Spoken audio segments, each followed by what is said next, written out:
Ooh, ooh, ooh. Hello, YouTube.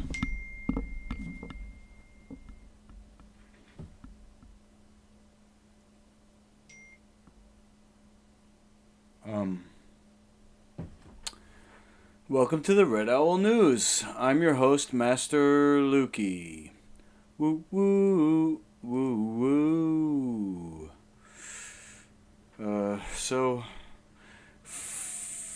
For the OGs who've been following me, today's day 5. I had my last calories on Sunday. Monday, Tuesday, Wednesday, Thursday. It's Friday now.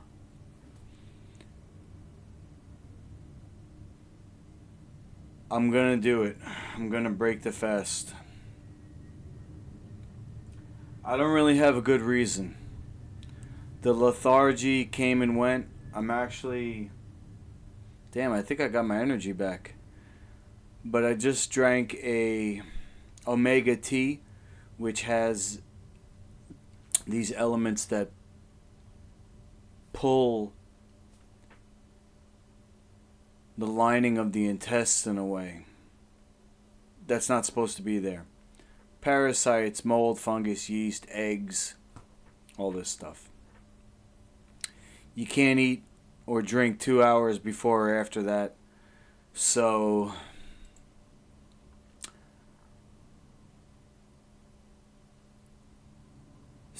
I drank that at 8:30 and I got dino buns in the oven right now. And my plan is to have dino buns and the kimchi that I made. I'm either going to put it right on top or I'm going to make a soup with olive oil and hot water and then the kimchi. So tomorrow I'm going to eat again, and then Sunday I'm going to start fasting again, and maybe I'll try to go 6 days. How about that? This week I'll go Sunday to Saturday, 6 days. What do you think? Anybody who's watching, send me a message and tell me I'm a failure and tell me what you think of my strategy. The U.S. has a mental health crisis. Oh boy. I know I have a mental health crisis. While working in the West Wing under George W., the Surgeon General Richard Carmona got a terrible call from his daughter. She found his son in a catatonic state. He sat in the corner of his father's home for 2 days, and he kept screaming, "Incoming, incoming." He served in the Army for 21 years and said while he doesn't talk much about it, his son has had crippling PTSD and has been in and out of mental care facilities since that incident. Yet, when the family initially sought help from the VA, even with all his connections as a Surgeon General, they started to see cracks in the country's mental health system. We got to step up and provide the services for our veterans because they're struggling. One of my students, Ahmad's a veteran, and he is complaining about the VA too. Not for mental health, but for other injuries that he has. The U.S. loses nearly 20 veterans a day to suicide. But veterans are not alone. Suicide is one of the leading causes of premature death in the United States. Wow. In 2022, it was 50,000 people. Increase of almost 3% the year before. It's a problem that disproportionately impacts disadvantaged communities, including racial and ethnic minorities, people who identify as LGBTQ+, and those who live in rural areas and older people. I wrote it's not a paper, it's kind of like a forum. If you've ever been on the internet, like 5-10 years ago, they had these forums before social media, where people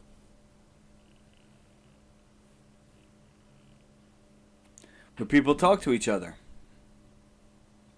about things, about specific things, almost like Reddit. Reddit's a forum, right? But for my school, for my psychology class, I had to write in the class forum and answer these questions, and it was about how the test that I took, which was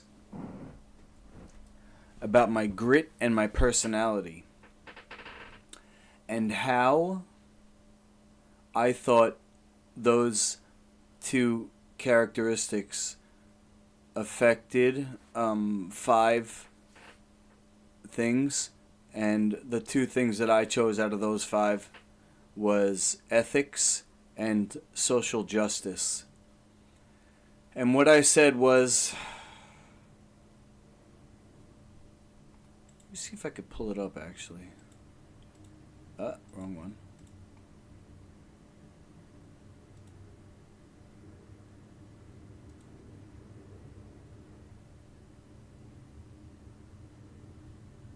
Let me see here. Psychology. Intro to Psychology. Module 5 I'm in. I got 3 weeks left after this. After Sunday. Module 5. Discussion. Find mine here. I gotta respond to 2 of these on Sunday. 2 other people. Here we go. Grit and personality. Fast forward. How do the concepts of grit and personality apply to any of the following programmatic course themes? Social justice and ethics. I will lump these 2 together and say that I feel it's my responsibility to complete my mission of building a martial arts league with no head contact and points for action instead of damage. I know if you're watching and you're an OG, you probably heard all this already, but this is for the people in my class who don't know anything. I think of young people who look up to their favorite athletes and strive to be like them one day.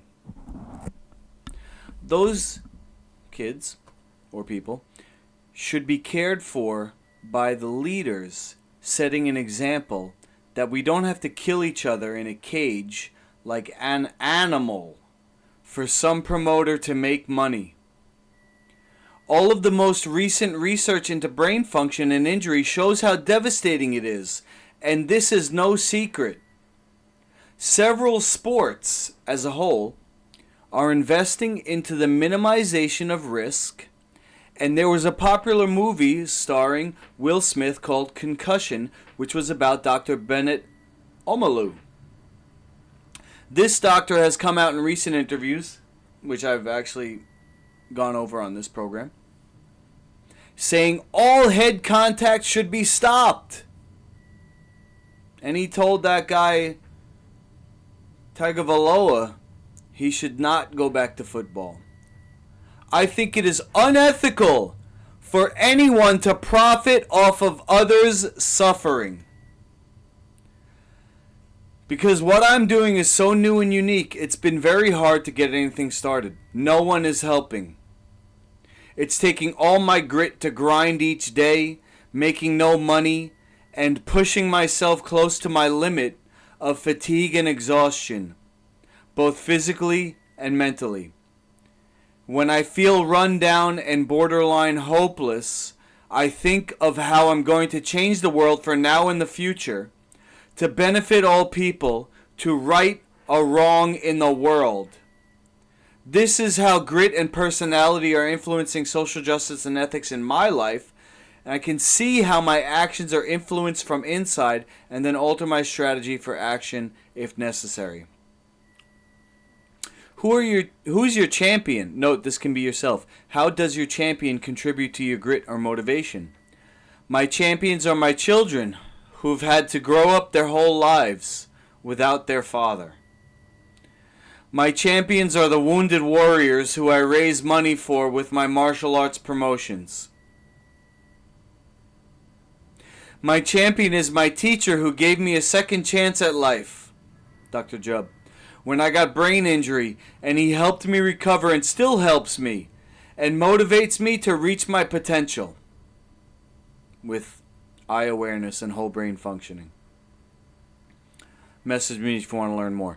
These people show me that everyone is fighting, and I think that I have to keep on with my mission for those who are not able to do what I do.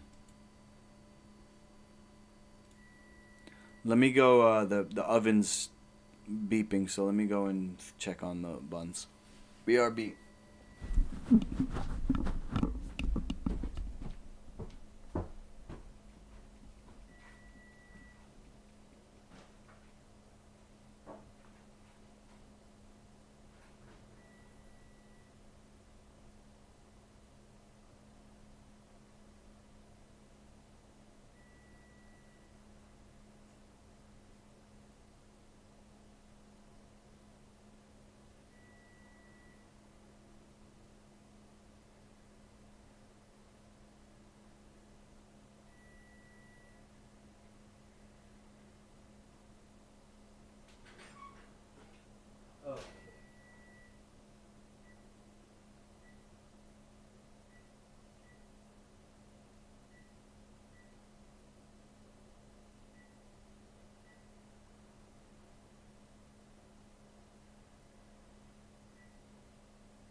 I had to rotate the buns.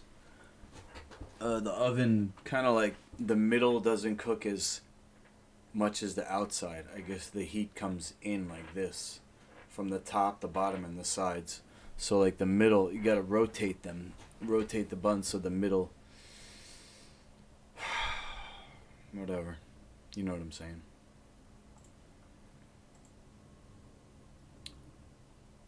Alright, let's see. I'm gonna go fast through these articles. I can't do the hour-long stream. I wish I could. My energy's kind of back. It's not all the way. I don't know what happened. Why like earlier today, no energy, couldn't barely move, and I was really getting cravings to eat. And then I heated up the water to make kimchi soup. And then I got a message on my fasting app.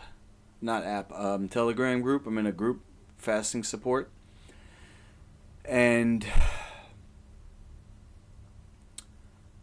when I got that message, the person, the leader of the group, Chris,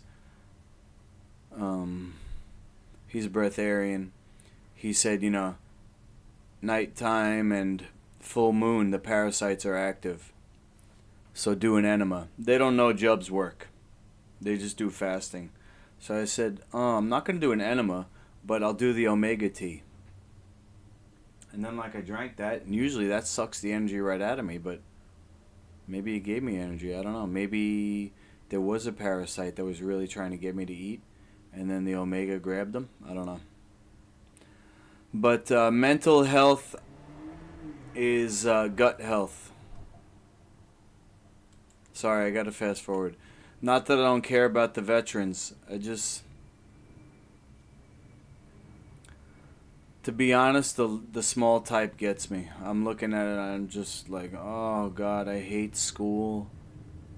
You know, I hate school and I hate reading, and I had like talent. I was smart, but you know what they say about talent, right?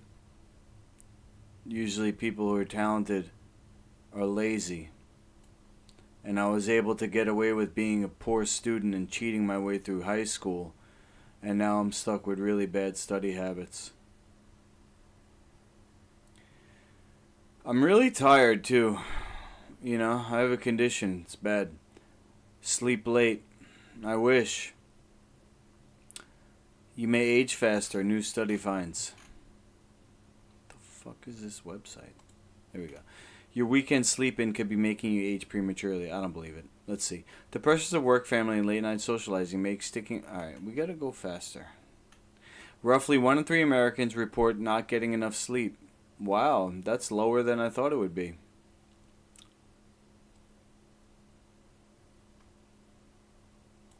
Previous studies have linked sleep deprivation to a range of mental and physical disorders, including heart disease, stroke, obesity, and dementia. However, catch-up sleep and sleep irregularity might not be doing our body many favors either. Oh, so this is for the people who don't sleep enough and then they try to make it up on the weekend. In the Augusta study published in the journal Sleep Health, researchers assessed data from 6,052 adults who took part in the U.S. National Health and Nutrition Examination Survey between 2011 and 2014. Sleep parameters such as duration, efficiency, and irregularity were assessed, as well as markers of aging. In this study, we did find longer weekend catch-up sleep is associated with accelerated biological aging. We're going to disregard this study because the people that are trying to catch up on sleep on the weekends are the ones who are sleep deprived. So it kind of goes along with the previous study saying that sleep deprivation is killing you. Oh boy, speaking of killing you. Plastic rainfall contaminating nearly everything people eat and drink. Oh man, it's going on to the crops. Microplastics are all around us, in our food, our water, even our air. Now scientists have found they have made it up into the clouds and could be affecting cloud formation and climates around the world. Geoengineering, anyone? Microplastics refer to any plastics that are smaller than 5 millimeters long. They can be found in industrial waste and beauty products or may form during the degradation of larger pieces. The ocean contains between 50 and 75 trillion pieces, according to UNESCO. These particles contain chemicals that can interrupt our body's natural release of hormones, potentially increasing our risk of reproductive disorders and certain cancers. Among other things, I bet. They can also carry toxins on their surface like heavy metals. With so many of these tiny particles in the ocean, it's perhaps unsurprising that some have been drawn up into the atmosphere. However, their presence in high-altitude environments have been largely unstudied until now. In a recent study, researchers from Waseda University in Japan analyzed cloud water from the summits of Mount Fuji and Mount Oyama between 4,200 and 12,000 feet in the air to investigate whether these tiny plastic particles were present at such high altitudes. And they were. 9 types of plastic polymer and 1 type of rubber were identified. Most of these contain molecules that are able to bond with water, suggesting they may play a role in cloud formation. Acting as the seed at the center of the cloud around which water vapor can condense. That's what a chemtrail does. A chemtrail is made of material that is very light, it can float, and it draws the water towards it. Then they use HARP to shunt that water where they want it to rain. That's why it flooded today in New York, because they shunted all the water. Microplastics in the free troposphere are transported and contribute to global pollution. Great. I'm a death doula. Wow, these are great stories, huh? One man's son refused his dying wish. Wow. Alright, let's see. My death doula journey began several years ago when I started as a hospice volunteer. I had no experience in end-of-life care, but I did possess a strong desire to become a better human being. I recognize there are people in the world facing much greater challenges than I was. I was young, healthy, educated, and had a decent income. Good for you. I was in this one. Fast forward. I want to find out about this. Embarked on a journey to become a volunteer. I believe that the divine had plans for me. These plans included a journey of self-discovery, guiding me to discover myself as a death doula. Death doulas, often referred to as end-of-life doulas or soul midwives, provide holistic support to individuals and their families as they navigate the profound transition of death. Wow. Our role encompasses emotional, spiritual, and practical assistance, ensuring that the dying process is as peaceful and dignified as possible. Our mission is to guide souls through this sacred journey, offering a comforting presence and empowering those we serve to face this natural part of life with dignity, support, love, and grace. Oh, gosh.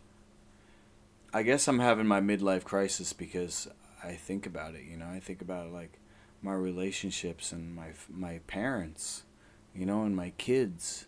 And it's like, holy shit, where did the time go? You only get one life. I'm almost in my mid-40s. What the hell? One of my early experiences as a hospice volunteer introduced me to Bob, a retired veteran in his late 70s facing kidney failure.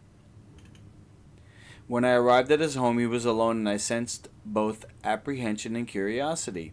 He was a man of few words, but his eyes revealed a world of stories and emotions.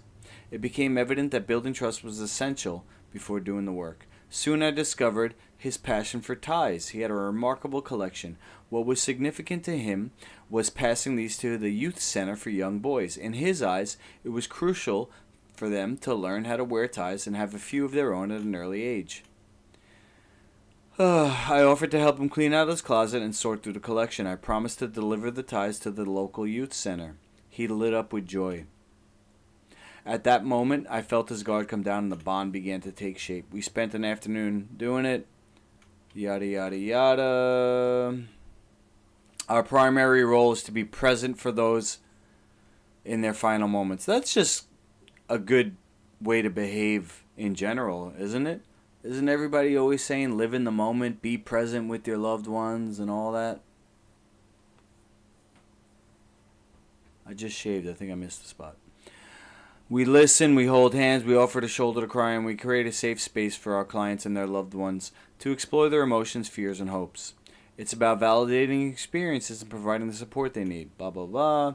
One of the most profound experiences, also, this is somebody else, I've encountered was a gentleman named Jim. As he neared the end of his life, his greatest wish was to mend the rift with his estranged son, with whom he had not spoken in many years. Oh, God, this is going to kill me. He wanted one last conversation. I dialed the number, but I got immediate resistance. Despite being aware of his father's terminal condition, he was unwilling to forgive over unresolved financial disputes. Oh my God, what a piece of trash.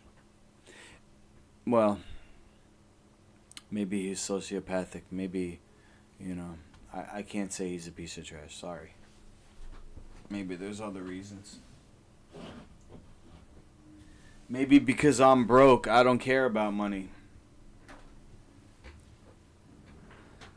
It was at that moment I realized I needed to become a powerful presence for Jim. Despite his frailty, Jim poured his heart and soul into a letter, one he hoped would eventually find his way to his son's hands. I remained by his side, and as he read the letter aloud, we both imagined his son there. Process allowed Jim to find the closure he sought and provided him with the means to leave behind a tangible piece of legacy for his son. Being the death doula has given me the gift of reflection. Each person I've had the privilege to serve has left an impact on my life. I've learned that death is not just an end, but a beginning, an opportunity for growth, healing, and connection. Yeah, for everybody else. Taught me to appreciate life in each precious moment. Yeah, that's kind of like what I'm going through. Coming to terms with my mortality, my poor health, and decisions. Ugh. Well, the work is demanding, it's rewarding, hopefully, right? Gift of closure. Reminded by the words of Rumi. Goodbyes are only for those with love in their eyes. Oh, goodbyes are only for those who love with their eyes. Because for those who love with heart and soul, there is no such thing as separation. I'm gonna cry.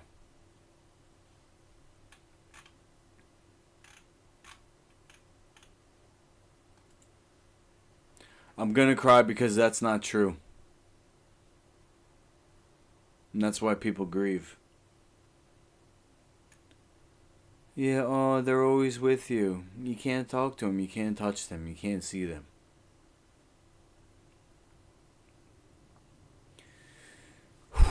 Australian Birds Annual Reign of Terror. What is this, the movie Birds? Don't run, travel in groups, carry an umbrella, and wear sunglasses on the back of your head. Wow. These are some of the ominous warnings issued in Australia each spring as magpies and humans begin their annual turf war.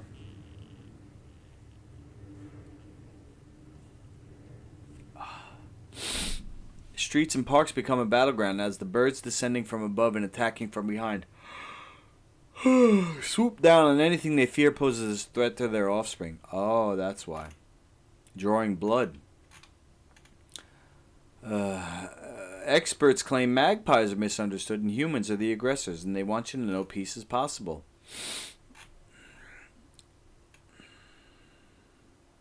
They're a protected native species and a beloved national icon.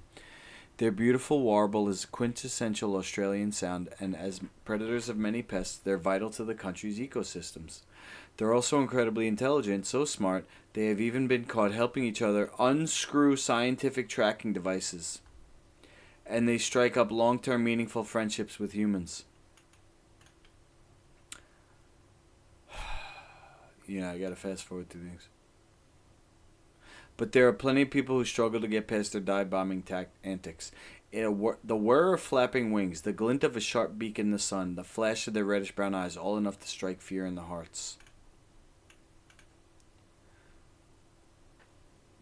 Oh, man. Why do they swoop? Why do they swoop?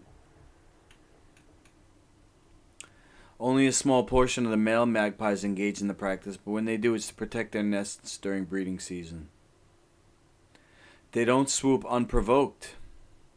They can interpret simple gestures like running through their territory as a slight, and not only can they recognize individual faces, they tend to hold a grudge. Wow. Let's say you've shown some kind of response by waving your arms or trying to hit the bird away from you. That act is a declaration of open war. A magpie interprets that as a sign of aggression and then will always swoop on that person every year. And a person of a similar build, height, and hair color may get mistaken for the same person. Preemptively target cyclists and children because they don't trust them. Cyclists because they think of them as magpies think as little of covered faces as people in banks do of those in balaclavas. And children because they're less reasonable and may be a greater risk. You get cut or scratch. Known to blind some. Wow. Serial dive bomber left him needing major surgery and a prosthetic eye lens. Holy. The bird turned around and went straight for the eye. Did a backflip and hit me in the eye again. Yo. That's pretty crazy. A baby was killed when her mother fell during her efforts to dodge. Oh my god. That's an L. That's an L for the mom. You gotta shield your baby if you're falling. What the fuck? Elderly man died of head injuries crashing his bicycle. What's more common is human aggression towards the birds. In May, a man was fined after killing 4 magpies and injuring another 2 so seriously they were euthanized. And every year, officers find birds shot with arrows, guns, set on fire, shackled with chains, poisoned, or mutilated.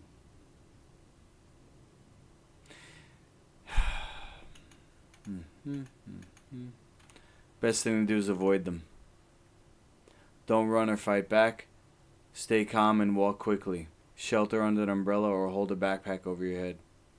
Protective gear like sunglasses and magpie hats. Traditionally, it's a plastic ice cream container with eyes drawn or stuck on, or a helmet laced with zip ties. In recent years, they become more elaborate. For example, party poppers and whatever. Alex Jones choked unconscious by Craig Jones.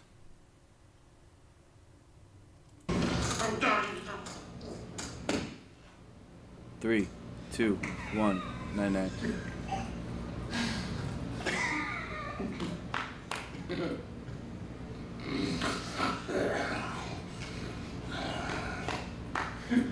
What? What I said? Okay. Same video. That's cool. I'd like to see that interview. Medicine in the wilderness.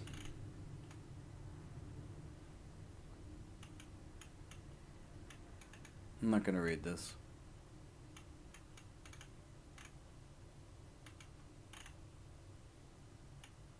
Sorry. The word medicine in the native tradition, in the native language of America, medicine means changing a behavior that's causing you to get sick. So that could be eating something, that could be, living in a toxic environment, using your phone, having a bad relationship, all that. You can't just pop pills and think everything's going to be better, because then there's going to be a side effect down the line. You got to fix what's causing the situation. Easy for me to say. I'm about to eat. Meanwhile, I got a leaky gut that's only able to heal when it empties out. I guess I've been empty for about 5 days. I still pooped, though. I pooped from the omega tea, I think, that I drank a few days ago. Anyway, Blue Apron stock surges 130% on news it's being sold. Blue Apron's cool. I'm going to actually do something like this for my recipes. You buy a box and it's got all the ingredients in there with directions.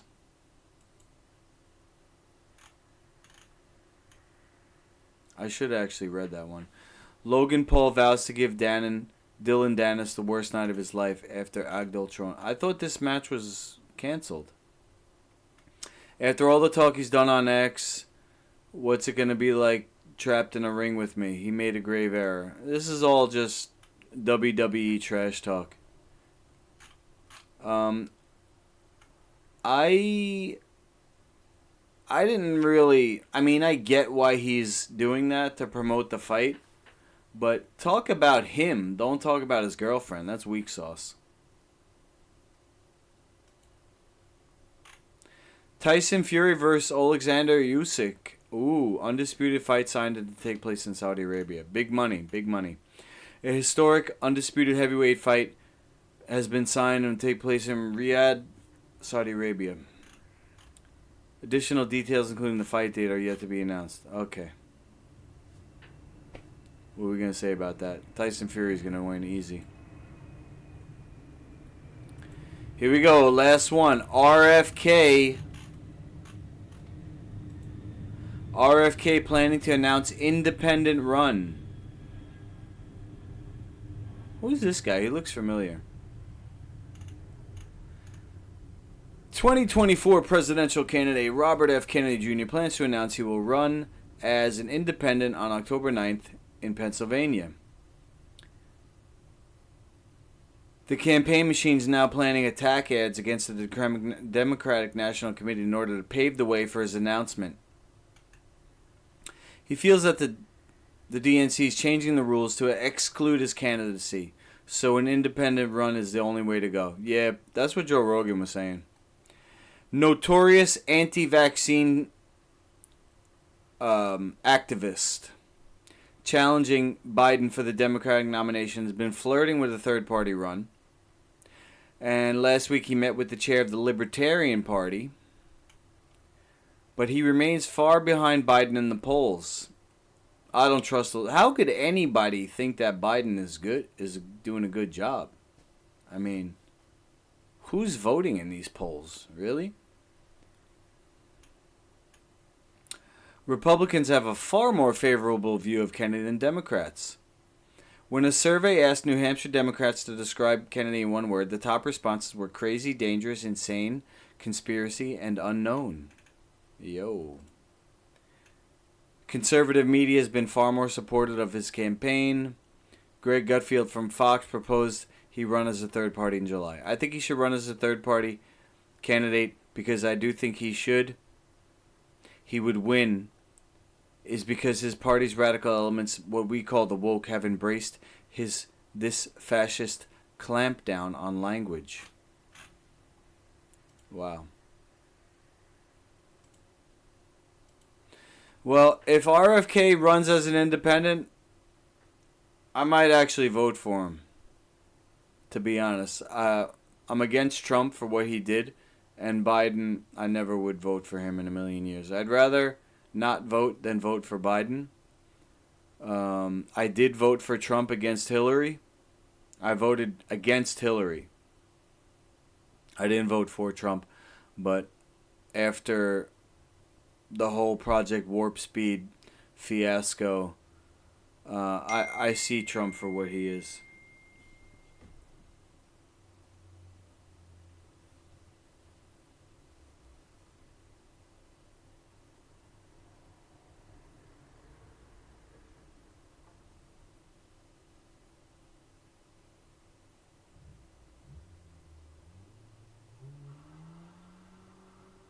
El Cash messaging me on Telegram. So anyway, yeah, vote for RFK. Why not? Why the hell not? I'm interested to see what his scandal will be. You know, Trump screwed us over at Project Warp Speed. What's RFK gonna do? He's gonna make a digital passport for the illegals. He's gonna open the borders completely, and the next president is going to run against him saying, look what he did to the borders. Everybody needs to have a digital ID. You heard it here first. That's it for me tonight. If you have questions, go to masterlukey.com. You scroll down to the bottom. First of all, if you like MMA, watch this video. Vote for the fighters. This is my new digital scoring system. You don't see the slide bars because I already voted. But you watch the fight, and then you use the slide bars, which would be under each picture here, to give each fighter a score from 1 to 100. Okay? Buy a championship bracelet. They're ridiculously overpriced because the money's going to the mission. You're not paying $44.99 for 2 bracelets. You're paying $44.99 to Master Lukey to put towards what I need to become successful with the League of Champions. So what could that be? Let's think. What would your $44.99 do for the league? You know what? I'm thinking I might be paying people that I want to spar with for a private lesson. So I say I want this private lesson to be sparring, and I want to film it. I might try that. But anyway, go down here, click on where it says contact, and then you see all my info right there. Okay? So that's it for me. Friday night. It's 10:30, so that means the buns are probably going to go in my belly along with the kimchi. Maybe I'll do it on top, like open face, like the bun. I'll butterfly slice it in half, and then I'll put the kimchi, and I'll eat half at a time instead of dipping it in the soup. I don't know. What would you do if you were me? Send me a message. Have a great night. Over and out. Thanks for watching.